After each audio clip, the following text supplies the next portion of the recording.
Irmãos, antes de nós entrarmos no texto principal da palavra, eu gostaria de fazer um pequeno exercício, como se fosse uma introdução a essa pregação, e gostaria que você prestasse bastante atenção. É somente um exercício, amém? A pregação de hoje, a palavra de hoje vai falar aos nossos corações sobre a necessidade, a importância da igreja de um modo geral, principalmente da comunhão que precisamos ter uns com os outros. Baseado nisso, como é o corpo de Cristo hoje? Uma pergunta. E como nós nos identificamos nele? Imagine você que o seu objetivo é construir uma igreja o mais rápido possível. É só uma imaginação, um exercício. Seu objetivo principal é o crescimento numérico dessa igreja. Você precisa atrair pessoas. Qual é a sua estratégia? Ou qual seria a sua estratégia? Vamos lá, você provavelmente começaria pelo ensino, certo? Hoje em dia, você pode conquistar seguidores globais por meio de livros, podcasts e vídeos. Você pode até concluir que a igreja online ou virtual é a melhor maneira de aumentar rapidamente seus números de membros. Construir em torno de uma personalidade de ensino dinâmico é provavelmente a maneira mais rápida de fazer uma igreja crescer. Entretanto, essa não é a única maneira. Considere então a música. Muitas igrejas ainda estão presas ao passado com sua chama da experiência da adoração. Então você decide que a sua igreja tocará apenas as músicas mais recentes e inovadoras. Você contratará uma equipe de músicos jovens e até os incentivará a gravar suas músicas para lançamento digital. Dessa maneira, sua igreja poderá gerar um grupo de fãs online que, com sorte, aumentará a reputação de inovação e crescimento da sua igreja. E a comunidade? As pessoas dizem que querem música e ensino, mas o que realmente precisam é de amigos. Isso não é fácil de viabilizar quando todos estão tão ocupados com trabalho e viagens. Ainda assim, pequenos grupos parecem ser a maneira mais eficaz de ajudar as pessoas a se conhecerem. Mas como você os organizará nesses pequenos grupos? Você pode reunir pessoas de acordo com a localidade. Alguns grupos de amigos pré-existentes podem ser acomodados. Provavelmente, a melhor abordagem, entretanto, é organizar por fase de vida ou interesses pessoais. Junte todos os pais de primeira viagem, por exemplo, num grupo. Coloque todos os solteiros juntos em um grupo e os pais de filhos já casados em outro grupo. Crie, então, um grupo para pessoas que gostam de andar de motocicleta. Comece outro para bordadeiras, irmãs da igreja. As possibilidades realmente seriam infinitas. Em algum momento, as pessoas serão atraídas para a sua igreja pela variedade de programas que você oferece. Você terá o melhor ministério para jovens da cidade. Por isso, os pais mudarão para a sua igreja. Comece um culto sábado à noite para os homens que gostam de futebol, por exemplo, para que tenham seus domingos livres. Quanto mais maneiras as pessoas tiverem para participar da sua igreja, sem a necessidade de mudar seu estilo de vida, mais facilmente essa igreja crescerá. Esse exercício, por fim, nos dá um vislumbre de como muitos líderes de igreja, infelizmente, pensam hoje. Nós começamos, lembre-se, com a meta de crescimento numérico. Estávamos pensando numa igreja que crescesse em número, certo? Mas você percebeu o pressuposto por trás de todas essas estratégias? As pessoas gostam de estar perto de pessoas parecidas consigo mesmas. Elas se sentem confortáveis em padrões familiares e previsíveis. Elas querem estar com pessoas que gostam do mesmo estilo de ensino, têm as mesmas preferências musicais e fazem as mesmas perguntas sobre casamento, paternidade ou namoro. Muitas vezes que têm a mesma cor da pele. A maneira mais rápida e eficiente de construir uma grande igreja é identificar um segmento da população que compartilha um conjunto de interesses e atendê-lo da forma que você ensina, canta e promove amizades. Essa, meus irmãos, não é uma tendência nova, é sim algo simplesmente presumido em grande parte da história da igreja. É por isso que precisamos redescobrir a igreja como a comunhão dos diferentes. A congregação local é onde Jesus nos ensina a amar todos os tipos de pessoas, até mesmo os nossos inimigos. Afinal de contas, a própria palavra de Deus nos ensina isso. Uma tribo e outra, uma raça e outra, e uma nação ou outra. Um breve exercício, mas que achei muito interessante trazer, é uma publicação da editora Fiel. Depois, se alguém quiser, posso estar compartilhando. Amém? Mas que serve como base de entendimento de como as igrejas, ou nós, muitas vezes achamos ou achávamos, espero assim, que as igrejas deveriam ser formadas ou agrupadas os seus membros. Mas vamos lá. O texto base para a meditação de hoje está em 1 Coríntios, capítulo 12, verso 12 ao 27.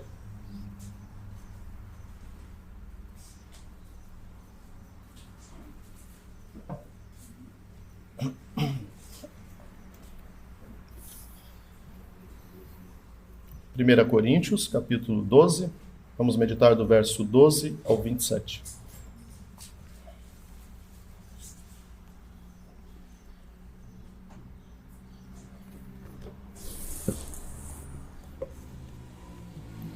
Diz assim a palavra de Deus: porque assim como o corpo é um e tem muitos membros, e todos os membros, sendo muitos, constituem um só corpo, assim também com respeito a Cristo.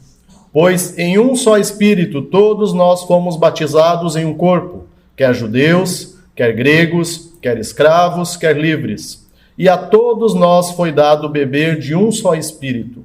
Porque também o corpo não é um só membro, mas muitos. Se disser o pé, por que não sou mão? Não sou do corpo. Nem por isso deixa de ser do corpo. Se o ouvido disser, porque não sou olho, não sou do corpo. Nem por isso deixa de o ser. Se todo o corpo fosse olho, onde estaria o ouvido? Se todo fosse ouvido, onde o olfato?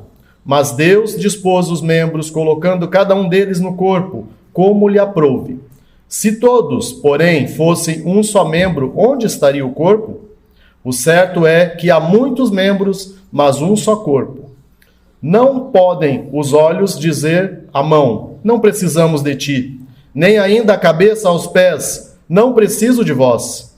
Pelo contrário, os membros do corpo, que parecem ser mais fracos, são necessários. E os que nos parecem menos dignos no corpo, a estes damos muito maior honra. Também os que em nós não são decorosos, revestimos de especial honra. Mas os nossos membros nobres não têm necessidade disso. Contudo, Deus coordenou o corpo, concedendo muito mais honra àquilo que menos tinha, para que não haja divisão no corpo. Pelo contrário, cooperem os membros com igual cuidado em favor um dos outros, de maneira que, se um membro sofre, todos sofrem com ele, e se um deles é honrado, com ele todos se regozijam. Ora, vós sois corpo de Cristo e individualmente membros desse corpo. Amém. Até aqui. Meus irmãos, vamos ser honestos, falando brevemente, antes de iniciarmos aos tópicos dessa pregação. Nem sempre é fácil nós convivermos com outras pessoas. Ninguém é perfeito. Nem mesmo o cristão que talvez você considere mais espiritual. Todos nós cometemos erros. Mesmo assim, somos chamados a viver em comunhão com nossos irmãos cristãos. O desejo de Jesus para a sua igreja é, de fato, a união. Com todos os nossos defeitos e fraquezas, nós precisamos uns dos outros. Quem acha que pode ser cristão e seguir Jesus sozinho, está muito enganado. Viver em comunhão é uma ordem de Jesus e também uma grande bênção para as nossas vidas. Somente somos igreja quando nós estamos juntos. Você já parou para pensar nisso? Eu vou à igreja, eu pertenço a uma igreja, é um corpo. É mais do que você simplesmente isolado. Quando pensamos no estado da igreja em Corinto, como nós acabamos de ler, parece incrível que essa igreja ainda conseguiu permanecer a igreja. Parece impossível que a igreja não se fragmentou em facções rivais ou se subdividiu. Quando nós consideramos a natureza humana do povo de Corinto, e talvez os nossos hoje, os pensamentos e atitudes e tendências pecaminosas que continuam a impactar até aqueles que já receberam uma nova vida em Cristo, não devemos, meus irmãos, ficar surpreendidos com isso, com o pecado do nosso irmão, com a queda do nosso irmão. Nós podemos sim ficar decepcionados, nós podemos sim ficar tristes, mas surpreendidos não. Se nós olharmos para o livro de Corinto, para o povo de Corinto, para essa carta aos Coríntios, nós vamos ver que foi uma igreja muito problemática. E a história da igreja seguiu até aqui, e nós continuamos com cristãos com problemas, com fraquezas, com pecados. E os coríntios? Até agora vimos, até o capítulo 12, se formos fazer uma exposição sequencial, que não é o caso, vimos que eles foram divididos por alguns fatores. Por exemplo, a sua fidelidade a alguns mestres diferentes. Eu sou de Paulo, eu sou de Pedro, eu sou de Apolo. Eles foram divididos também com alguns membros lutando uns contra os outros no tribunal. Eles foram também divididos sobre como as mulheres deveriam se comportar em oração. Enfim, algumas outras coisas. Eles ainda foram divididos na sua celebração da Santa Ceia. E agora chegamos a mais uma área de discórdia que foi perturbando a igreja em Corinto. A questão dos dons espirituais, que não é necessariamente aquilo que a gente vai trabalhar hoje, mas aqui antecede um tema que Paulo vai tratar com os coríntios. Amém? Nós vamos ver então, hoje, 5 benefícios da nossa comunhão com os nossos irmãos na fé. Por que que é importante? Qual a verdadeira necessidade de termos essa união, essa comunhão com os membros da nossa comunidade? O primeiro deles é o encorajamento. Encorajamento. Hebreus capítulo 10 diz o seguinte: e consideremo-nos uns aos outros para nos estimularmos ao amor e às boas obras, não deixando a nossa congregação, como é o costume de alguns, antes admoestando-nos uns aos outros, e tanto mais quando vedes que vai se aproximando aquele dia. Meus irmãos, nós precisamos estimular uns aos outros as boas obras. E essa palavra admoestando-nos ou admoestar significa aqui advertir, censurar, avisar ou muitas vezes repreender com amor.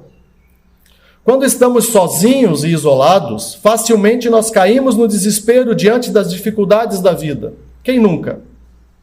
Passou um momento que se achou sozinho, mesmo servindo a Deus, mais longe talvez de uma comunhão, de uma comunidade, de um pastoreio. Vêm as dúvidas então nesses momentos. Será que consigo superar os problemas? Jesus vai mesmo me ajudar? Vale a pena seguir Jesus? E tantas outras perguntas que abalam a nossa fé e nos enfraquecem nesses momentos em que nos isolamos da comunidade. Mas quando temos comunhão com nossos irmãos, encontramos encorajamento. Juntos podemos partilhar nossas experiências e lembrar uns aos outros sobre quanto Deus tem feito. Para as dúvidas que uma pessoa tem, a outra pessoa pode ter a resposta.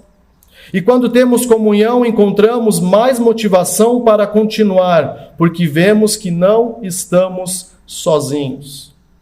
Quantas vezes, meus irmãos, nós passamos por um momento de dificuldade que não víamos a luz no final do túnel. Seja doença, seja financeiro, seja um problema familiar, seja uma perda, seja o que for. E parece que ninguém pode nos ajudar naquele momento. Mas às vezes um simples abraço, uma lágrima correndo no rosto do nosso irmão, ou uma simples palavra de motivação, faz a diferença, não faz? Já aconteceu comigo e talvez já tenha acontecido contigo. Esse encorajamento, meus irmãos, nós vamos encontrar e nós precisamos e devemos encontrar no corpo de Cristo, na comunidade. E também nós devemos estar dispostos a nos entregar, encorajando as pessoas. E eu louvo a Deus por essa comunidade. E não falo como um membro do presbitério, mas quando cheguei aqui fui muito bem recebido, muito bem acolhido, e eu sei que antes de chegar aqui com minha família, vocês já estavam orando por nós, para que Deus nos abençoasse. Isso é muito importante, meus irmãos. Provérbios 12, 25 diz algo muito interessante. A ansiedade sobrecarrega o coração do homem, mas a boa palavra alegra o coração. Isso é a pura verdade. Eu confesso a vocês que eu não lembrava mais desse texto sobre ansiedade. E eu confesso que sofro também desse mal. Mas a ansiedade, ela sobrecarrega o coração do homem. O que é a ansiedade? É a preocupação, é se preocupar demais com aquilo que ainda não chegou. Mas a boa palavra pode alegrar o nosso coração. Uma palavra de encorajamento, uma palavra de conforto. Calma, irmão, vai dar tudo certo. Estamos orando. Deus está no controle, Deus está cuidando de você, Deus está tratando com você, Deus quer falar, fazer alguma coisa com você. De vez em quando, todos nós precisamos ser fortalecidos. Paulo deixou claro que até aqueles que têm a responsabilidade de encorajar outros precisam de encorajamento. Ele mesmo escreveu para os irmãos em Roma: pois desejo muito vê-los para lhes transmitir algum dom espiritual, a fim de que vocês sejam firmados, ou melhor, para nos encorajarmos mutuamente por meio da nossa fé, tanto a sua como a minha. Olha o que Paulo escreveu. E esse dom espiritual aqui não está querendo dizer de falar em línguas estranhas ou coisas semelhantes, mas de ele estar exortando, encorajando a cada um para que cada um que tem um dom recebido naturalmente por Deus, seja esse de encorajamento, possa ajudar outras pessoas. Paulo, apóstolo do Senhor, escreveu tantas cartas, precisou escrever ao povo de Corinto, que ele tinha essa necessidade. Isso mostra que, às vezes, até o apóstolo Paulo precisava ser encorajado. Não é diferente para os líderes da nossa comunidade, talvez. Primeiro ponto, então, encorajamento. Segundo, crescimento. Uma comunidade precisa ter crescimento, não de números, como nós vimos nesse exercício inicial. 1 Tessalonicenses 5,11 diz assim: por isso, exortai-vos uns aos outros e edificai-vos uns aos outros, como também o fazeis. Exortai, edificai. Exortar, nós já vimos o significado. E esse edificar aqui significa o quê? Construir. Quando nós vivemos em comunhão, meus irmãos, com outros irmãos, ajudamos uns aos outros a crescer e a ficar maduros. Aquilo que eu falei anteriormente. A experiência que você passou, e passou graças a Deus, Deus lhe deu força, Deus lhe deu graça, ela pode ajudar o teu irmão que está passando pela mesma situação. Ele vai crescer com isso, ele vai amadurecer com isso. E é fato que todas as situações que Deus nos coloca é para o nosso crescimento, é para o nosso amadurecimento. Embora seja difícil nós aceitarmos muitas vezes, e eu falo isso com propriedade, nós não queremos aceitar, nós não conseguimos entender, mas nós não temos que entender. Nós temos que aceitar que é para o nosso crescimento, para o nosso amadurecimento. Em Jesus, todos estamos unidos como os membros de um corpo, como vimos ali em 1 Coríntios, capítulo 12. Assim como um membro não consegue viver e crescer sem o resto do corpo, nossa vida espiritual definha-se em comunhão com os nossos irmãos. Se queremos crescer, precisamos ter união com os irmãos. Que interessante, né? Um membro fora do corpo, ele não pode sobreviver. Eu lembrei de um conhecido lá da minha cidade, que num acidente perdeu o seu braço. Estava com o braço para o lado de fora, dirigindo, alta velocidade. Um acidente, perdeu o braço. Rapidamente foi atendido, bombeiros recolheram o braço dele, levaram ele para o hospital. Não adiantou. Não conseguiram. Não sei qual o motivo específico, mas não conseguiram religar esse braço no corpo desse meu conhecido. Eu sei que a medicina muitas vezes consegue fazer isso. Mas olhamos para nós, corpo de Cristo, igreja. Quantas vezes deixamos de encorajar, deixamos de admoestar nossos irmãos, que muitas vezes vêm e talvez saiam desapercebidos, porque deixamos de ter essa comunhão. Ou irmãos que participavam da comunidade e por um motivo talvez bobo, banal, não vou mais. Precisamos estar unidos para crescermos juntos, meus irmãos. Precisamos dessa comunhão. Paulo pede aqui que comuniquem um ao outro o que lhes foi dado pelo Senhor. Essa é a intenção do dom que nós recebemos. Ele ainda acrescenta que eles podem se edificar, isto é, eles podem se confirmar nessa doutrina.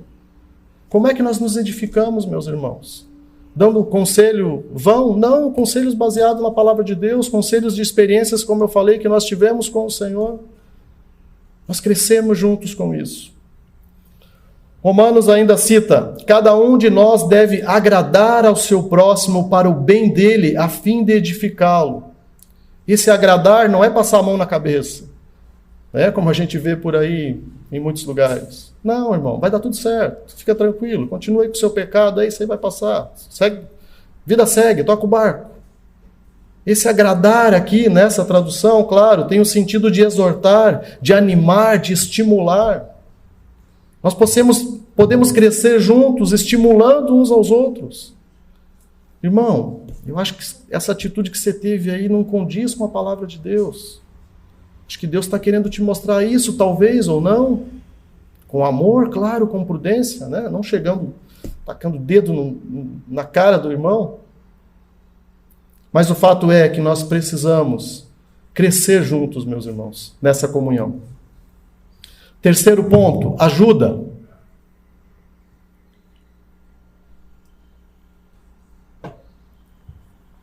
Gálatas capítulo 6, verso 2 diz assim: levai as cargas uns dos outros, e assim cumprireis a lei de Cristo. Que texto, meus irmãos? Levai as cargas uns dos outros, e assim cumprireis a lei de Cristo. Eu obedeço ao Senhor. Eu cumpro a sua palavra, os seus mandamentos. Mas estamos levando as cargas uns dos outros de fato? Sabemos a debilidade do nosso irmão? Temos conhecimento daquilo que ele está passando? Temos nos comprometido com a sua causa, com a sua dificuldade, com a sua dor, com a sua enfermidade, com a sua necessidade financeira?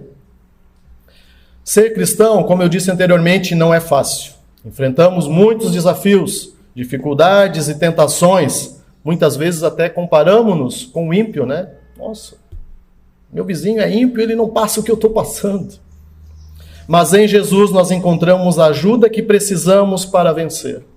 Em muitas situações, Ele usa outros irmãos para nos ajudar. E aqui quero abrir um parênteses, que eu também pude ser ajudado financeiramente por essa comunidade. Recentemente tive que fazer um exame, uma endoscopia, por conta de uma gastrite nervosa.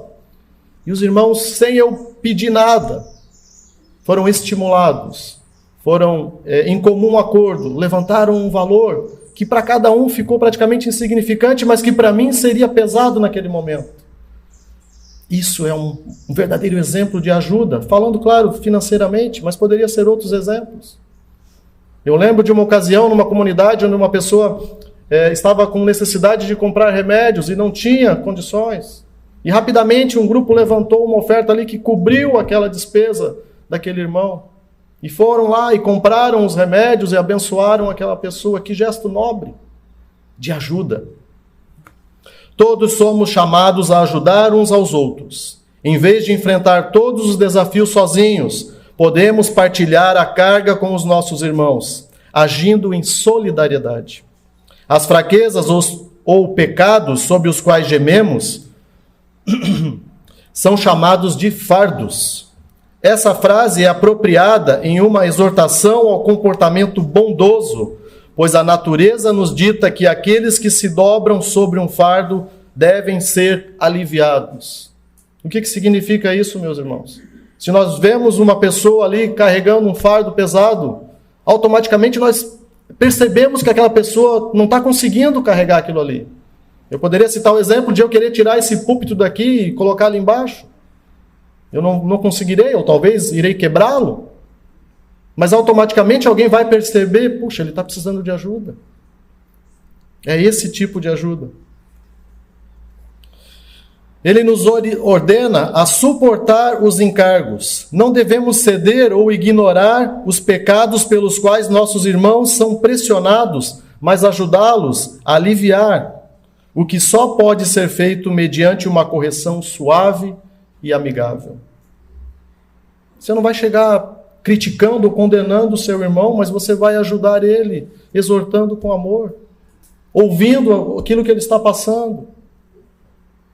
E com certeza o Espírito Santo de Deus vai te lembrar de uma palavra que você leu, obviamente. Vai te lembrar de uma situação que você passou, para você poder ajudar esse irmão, para você poder corrigir esse irmão.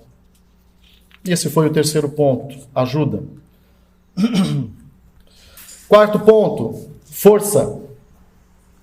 Precisamos de força, irmãos. Sim, precisamos ser fortalecidos no Senhor todos os dias.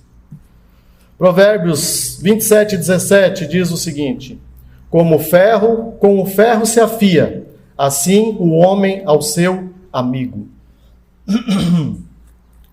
Ter comunhão com outros cristãos, crescendo juntos em Cristo, nos fortalece espiritualmente. Quando um cai, o outro ajuda a levantar e aprendemos juntos como enfrentar as dificuldades da vida.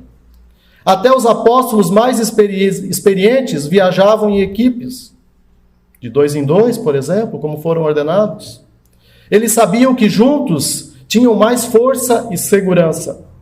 Uma igreja unida pode fazer muito mais do que vários cristãos separados que não têm comunhão.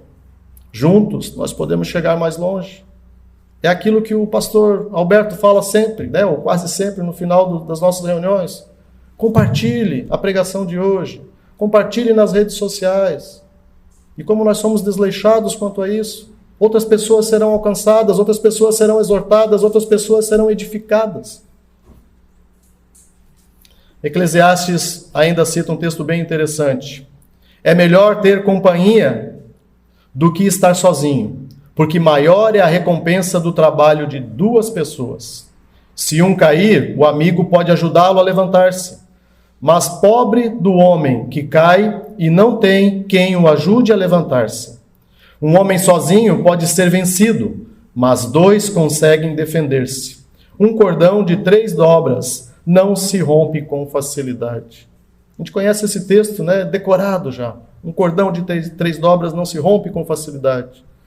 Mas quantas vezes colocamos isso em prática, de fato? Com os membros da nossa comunidade, com aqueles que temos comunhão. Eu lembro de um tempo que eu estava, há praticamente 1 ano atrás, em Belém do Pará, cidade maravilhosa. Minha esposa tem saudades de lá até hoje. E estava num momento difícil de decisão entre ficar lá e voltar para o sul, ao qual eu amo demais. E num desses momentos, eu não lembro o fator específico, eu em conversa com o Alberto, discordando algumas coisas com ele, sim, porque a gente discorda, e ele me falou o seguinte: nós precisamos sentar uma hora dessa e acertar, ou não lembro a palavra específica, as nossas arestas. Não sei se ele vai lembrar disso. Eu pensei, tá bom, verdade. O que é arestas mesmo? Claro, eu não sabia. E eu fui pesquisar. Arestas são detalhes pequenos, pontos de desacordo ou conflito que podem acontecer entre nós. Entre todos nós, independente do grupo que você faz parte. Mas nós precisamos aparar as arestas, lembrei da palavra. Nós precisamos sentar e conversar sobre isso. Eu preciso te mostrar o que você não está vendo. Eu preciso te mostrar o que você não está entendendo. Você está caminhando por um caminho perigoso. Eu creio que não é isso que Deus quer da sua vida. Isso é força. Não é uma força, uma força física talvez, mas uma força que com certeza fez a diferença na minha vida. E glória a Deus por isso. É fato que nem todos aceitam a correção, aceitam o ensino, aceitam essa ajuda no quesito de receber uma força. Até uma gíria, né? Vou te dar uma força aí. Mas nós, irmãos, filhos de Deus, cristãos, precisamos, como diz Provérbios, como o ferro com o ferro se afia, assim um homem ao seu amigo. E eu quero acreditar que nós estamos entre amigos. Esse foi o quarto ponto, força. Quinto ponto e último, o amor. Esse é importante. Talvez não o mais importante, mas muito importante. João nos ensina o seguinte: novo mandamento vos dou, que vos ameis uns aos outros, assim como eu vos amei, que também vos ameis uns aos outros. Nisto conhecerão todos que sois meus discípulos, se tiverdes amor uns aos outros. João capítulo 13, verso 34 e 35. Nisto conhecerão todos que sois meus discípulos, se tiverdes amor uns aos outros. Este comando Jesus lhes deu quando estava prestes a deixar os seus discípulos, para ser um emblema no discipulado deles, pelo qual eles poderiam ser conhecidos como amigos e seguidores e pelo qual eles poderiam ser distinguidos de todos os outros que talvez viessem posteriormente. Viver cada um por si é justamente o oposto daquilo que Cristo exige de nós, nesse que é o maior de todos os seus mandamentos, a nós cristãos. Amai-vos uns aos outros. Quando temos comunhão, partilhamos nossa vida com nossos irmãos, ganhamos intimidade e aprendemos a amar de verdade na prática. Filhinhos, não amemos de palavra nem de língua, mas de fato e de verdade. Está em 1 João isso. O amor perfeito de Jesus se expressa em nossos relacionamentos. Isso é amor na prática. Pois é ali que conheceremos o que nossos irmãos têm passado, e então poderemos amá-los, ouvi-los e ajudá-los. O amor que vem da comunhão é muito especial, pois é sobrenatural. As pessoas com quem temos comunhão são habitação de Deus, lembra-te disso? E assim se tornam nossa família, unidas pelo elo mais forte que existe, o amor que vem de Deus. O nosso amor é falho, o nosso amor é limitado, mas o amor de Deus não. E Ele está sobre as nossas vidas, Ele está disponível para nós, e pelo menos nós deveríamos disponibilizar esse amor. Ele não é perfeito, muitas vezes é complicado, mas é maravilhoso, pois é aí que Deus se revela um Deus consolador, um Deus de perto, uma vez que Ele habita em e com o meu irmão. Irmãos, nós temos defeitos sim, e talvez a pessoa que você ignora, realmente ela tem algo que precisa ser tratado ainda. Mas talvez você seja a chave para esse agir de Deus na vida dela. Eu estava lembrando, enquanto preparava esse texto e meditava nele, no início da pandemia, ano passado, foi? Ano passado. Quando nós estávamos impossibilitados de estar juntos, e como isso fez falta para a comunidade, como isso custou depois a comunidade voltar por medo, vacina, sem vacina, contágio, enfim. E eu lembro que no início nós não tínhamos a exposição da palavra propriamente dita. E eu lembro de um vídeo que o nosso líder postou, citando o nome de algumas pessoas, e dizendo: Deus está contigo, Deus vai te curar, Deus vai te abençoar, continue firme. E eu lembro que nessa época eu estava desempregado, fazendo um extra de vigilante, e tive a oportunidade de, nesse trabalho, poder assistir esse vídeo. E eu lembro que assistindo e escutando essas palavras, eu chorei, porque eu precisava ouvir aquilo naquela hora.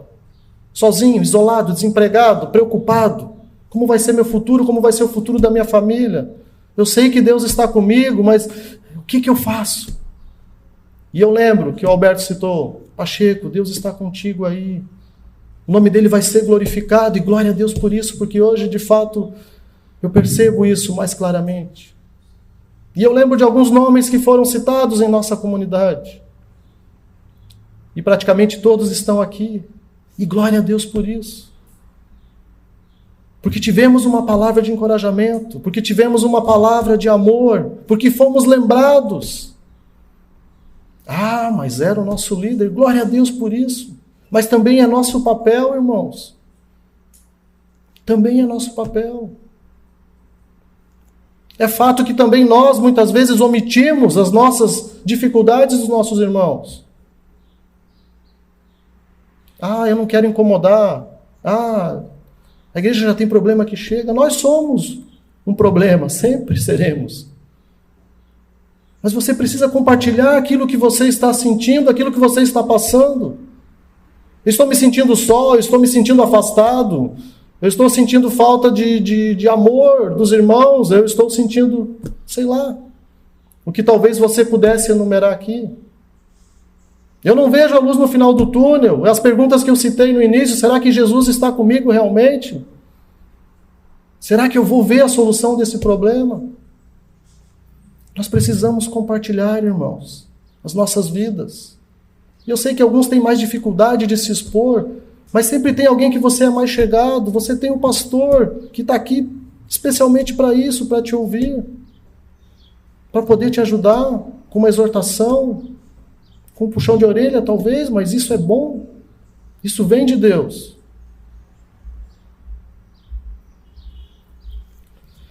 Concluindo, meus irmãos, eu quero citar uma fábula. Uma fábula. É algo... É uma ilusão, entenda. Né? Não existe isso de verdade. E eu recebi isso do irmão e achei muito interessante compartilhar. É a fábula do porco-espinho. Preste atenção. Há muito tempo atrás, havia muito frio sobre a terra.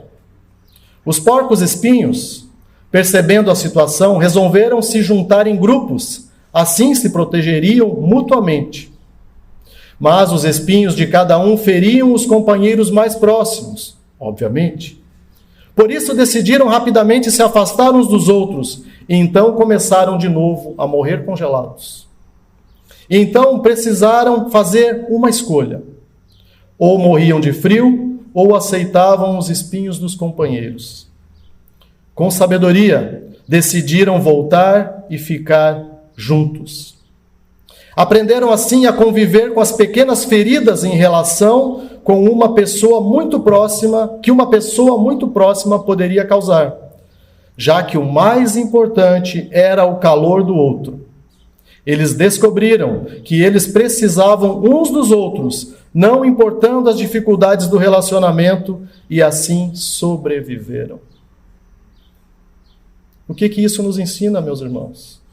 Aquilo que nós falamos desde o início. É difícil convivermos? Sim, é difícil. Até dentro de uma casa é difícil a convivência. Porque fomos criados em lares diferentes, com criações diferentes, com ensinos diferentes, com tradições e costumes diferentes. E sai o homem da casa do seu pai e se une a uma mulher, e os dois são um, mas têm as suas diferenças. Os filhos trazem problemas, trazem dificuldades que precisam ser resolvidas. Mas eu lembrei de uma outra frase. Dentro da arca é ruim, mas fora é muito pior. Noé passou por isso. Dentro da arca, com a sua família, todo aquele tempo. Animais, fedendo, estrume. Mas fora era muito pior. Não tinha para onde ele correr. Claro, era um propósito de Deus. Mas olhamos para as nossas vidas, meus irmãos, não chamando vocês de porco-espinho, mas muitas vezes nós vamos nos cutucar, nós vamos nos estranhar. Alguém vai falar alguma coisa, talvez, sem a tal intenção, e nós vamos achar ruim, mas por causa disso nós vamos nos isolar. Não gosto mais desse irmão, foi rude comigo. Não, vá tratar com ele. Não espere simplesmente o momento da ceia, onde tem a oportunidade de você ir lá e consertar com seu irmão. Não espere isso. Você é filho de Deus, você tem o amor de Deus sobre a sua vida. Olha o que Deus já fez sobre a sua vida, olha a graça de Deus sobre a sua vida. Olha a comunidade de fé que você está inserido. Ninguém aqui manipula ninguém aqui massageia o seu ego. Você tem liberdade até de chamar o pastor pelo nome. Você tem liberdade de conversar com qualquer um. Você tem acesso, acho que é a palavra que eu estava procurando.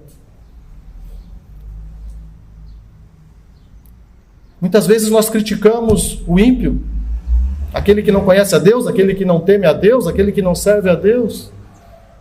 Mas eu tenho N exemplos para compartilhar com vocês, de que aparentemente eles vivem mais unidos nos pequenos grupos ao qual participam do que muitas vezes nós, como filhos de Deus, em nossas comunidades. Eles compartilham daquilo com tanta intensidade. Eu tenho um vizinho que pertence a um grupo, a um CTG. Nossa, como ele se dedica a esse grupo. Como ele se reúne com esse grupo.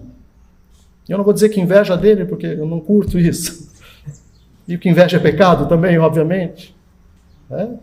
Mas como eu queria estar aqui falando de alguém que mora longe daqui, da comunidade. Como eu queria estar mais próximo dos irmãos, para poder se reunir mais vezes. Como eu glorifico a Deus pelas nossas reuniões do grupo de homens e de mulheres, que edifica a minha esposa, que edifica a minha vida, que me faz sentir útil, me faz sentir bem com os meus irmãos, cada um compartilhando a sua debilidade, a sua fraqueza, as suas quedas e levantes, claro. Como é bom ver como Deus é gracioso. E às vezes a gente se coloca numa posição, mas Deus não está me abençoando, mas o irmão ali, será? Será que você não está vendo que Deus está te abençoando, inserido dentro dessa comunidade? Ou é você que não quer compartilhar? Ou é você que não quer ter comunhão com essa comunidade? Vamos nos abrir, meus irmãos. Se posso deixar um conselho aqui. Vamos nos abrir mais.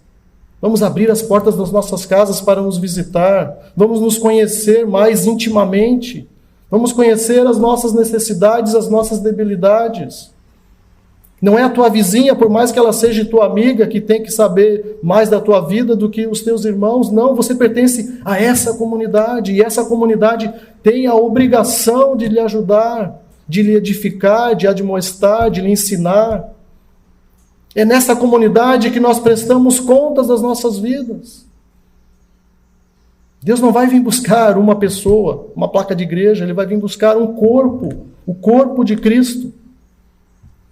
E falando desse texto de 1 Coríntios 12, do corpo, das partes do corpo, é o último exemplo que eu vou citar aqui, me perdoem pelos exemplos, mas eu gosto muito porque fica mais fixado, mais bem fixado na nossa mente.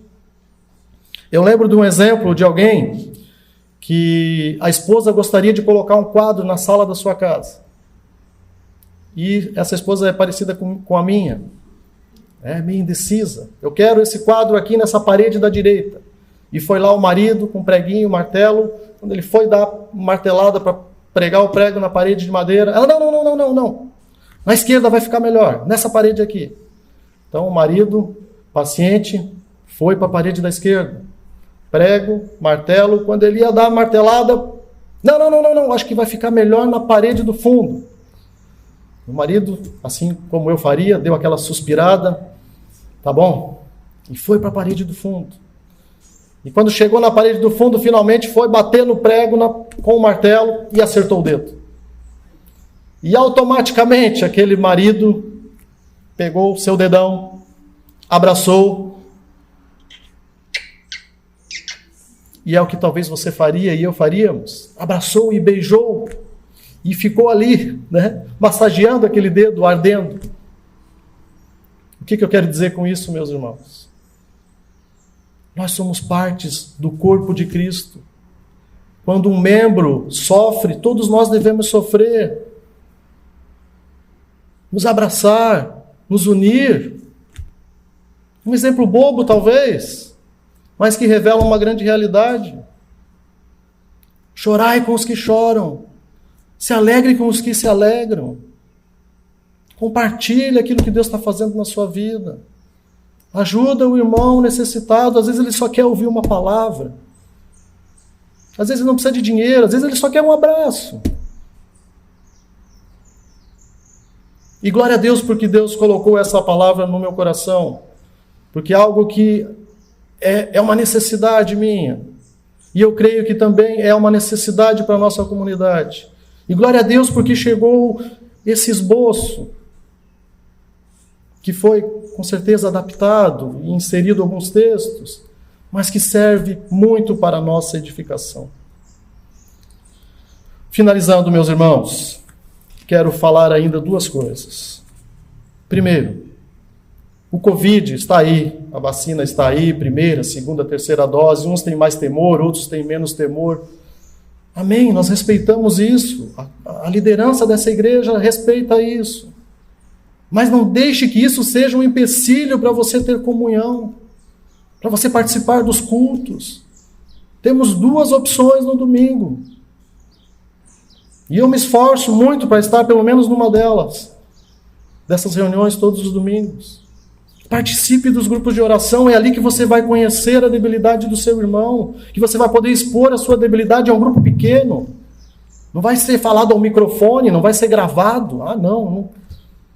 O Wilton mesmo, né, que é o líder do grupo, compartilhou isso conosco na última reunião de homens. É o momento que você tem para abrir o seu coração e expor aquilo que você está passando, aquilo que Deus está fazendo na sua vida, que pode edificar a outros. Vamos estar mais unidos, meus irmãos. Vamos estar mais juntos. Vamos nos fortalecer, vamos nos admoestar. Isso é para o nosso crescimento. Não é para interesse comum. Nós só temos a ganhar com isso. Nossa comunidade só tem a ganhar com isso. Pense você chegar numa comunidade onde você não é visto, onde você não é lembrado, onde você não é citado no final do culto, onde você não é abraçado. Talvez você volte mais uma vez por curiosidade, mas se você não for notado, você vai ser esquecido.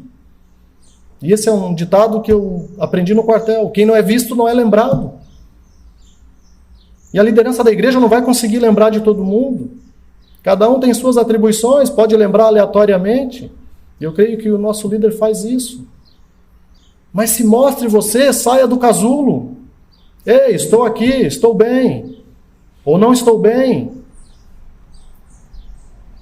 Vamos, meus irmãos, aumentar essa comunhão. Vamos melhorar essa comunhão. E vamos crescer juntos. Com força, com encorajamento, com unidade. Oremos. Senhor, nós te louvamos por tua palavra, Senhor. Ela é a mesma de ontem, de hoje e será eternamente a tua palavra. Eu te louvo porque ela falou ao meu coração e tem me edificado dia após dia. E eu tenho plena convicção, Senhor, que ela falou com alguém nessa manhã. Que ela foi de encontro, que ela confrontou alguém, seja qual for a área da sua vida. Te louvamos por tua palavra, sim. Te louvamos por essa oportunidade. E te pedimos que essa palavra esteja ainda mais avivada nos nossos corações, ainda no dia de hoje, no decorrer dessa semana. E que possamos lembrar dela e lembrarmos também uns dos outros, Pai. Que possamos nos encorajar mutuamente. Que possamos crescer juntos em comunhão, porque esse é o desejo do Senhor. Não apenas em quantidade, como é o desejo de muitos, infelizmente, muitos líderes. Nós queremos crescer sim, Senhor. Nós queremos que muito se acheguem a esta casa e te conheçam verdadeiramente. E experimente do evangelho verdadeiro, genuíno, puro. Mas principalmente queremos que haja transparência, sinceridade, Senhor, na nossa comunhão. Ajuda-nos, Senhor. Ajuda-nos nas nossas debilidades, nas nossas fraquezas, nas nossas dúvidas, na nossa falta de entendimento. Perdoa, Senhor, a nossa ignorância. Perdoa porque muitas vezes nos afastamos por achismos, não por outro motivo. Ajuda-nos, Senhor. Ajuda-nos. Nós precisamos de Ti. É o Teu Espírito Santo quem nos convence, através da Tua palavra que é pregada. Ajuda cada um de nós, homens, mulheres, jovens e crianças, a alcançarmos outros pelo exemplo que temos nessa casa, por essa comunhão. Que os que estão por vir, Senhor, para Te conhecer, por essa comunidade, possam perceber isso nas nossas atitudes. Uma verdadeira união, uma verdadeira comunhão. Um povo que se preocupa um com o outro, que vive de fato uma igreja, a igreja. Como a igreja de Corinto foi reconhecida, apesar dos seus defeitos, apesar das suas quedas e levantes. Ajuda-nos, Senhor. Essa é a nossa oração nessa manhã. E que teu nome seja glorificado em tudo, em todas as coisas. Te pedimos, em nome de Cristo Jesus. Amém.